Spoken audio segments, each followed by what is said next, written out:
Oh hi, didn't see you there.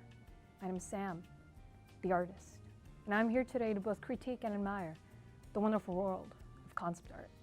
Am I qualified to do this? Well, as you can see here, I don't think Bob Ross can even draw a happy tree like this himself. Anywho, let's begin with the wonderful world of concept art with Yoshitaka Amano.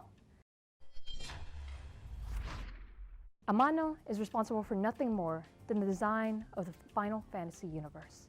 And yes, that means he's also responsible for these Cocoa Puff looking creatures whose names I will not learn because why should I? Amano comes from a background in not comics or of drawing, but of printmaking, which can be clearly seen in many of his illustrations and designs. And while Amano's designs are given accommodations when put into the actual game, I'd say he adds his own special flair into the Final Fantasy franchise.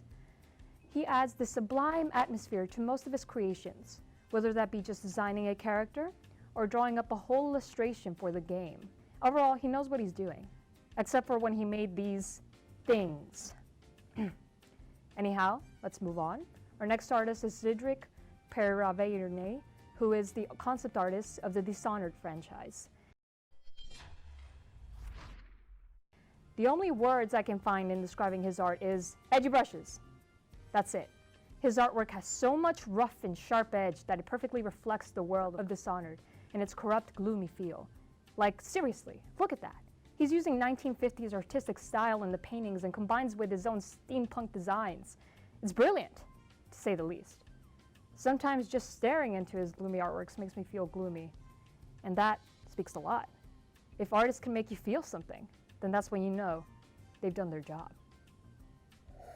Now, let's move on to our last but not least artist in this wonderful series, and that is John Sweeney. He is one of the many people that worked on creating The Last of Us into what is now one of the most greatest masterpieces in the gaming community. Every time I see this man's concept art, I see a story that can stand on its own from the game, but also brings so much impact to each and every part that I myself don't even see it as part of the game. From the incredible backgrounds and scenery to the dark foregrounds he adds to many of his scenes, he brings The Last of Us to life not only in the video game, but also in the painting.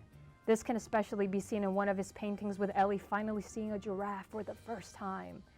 While it does remind me of the game, the painting itself can tell a whole another story. That, ladies and gentlemen, is what I call a masterpiece. Well, enough of the chit-chat.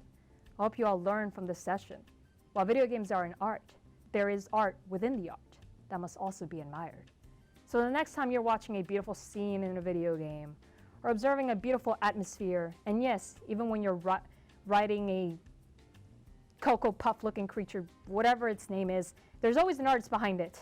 That is all for now, and I hope to see you in the next painting session. Bye-bye now.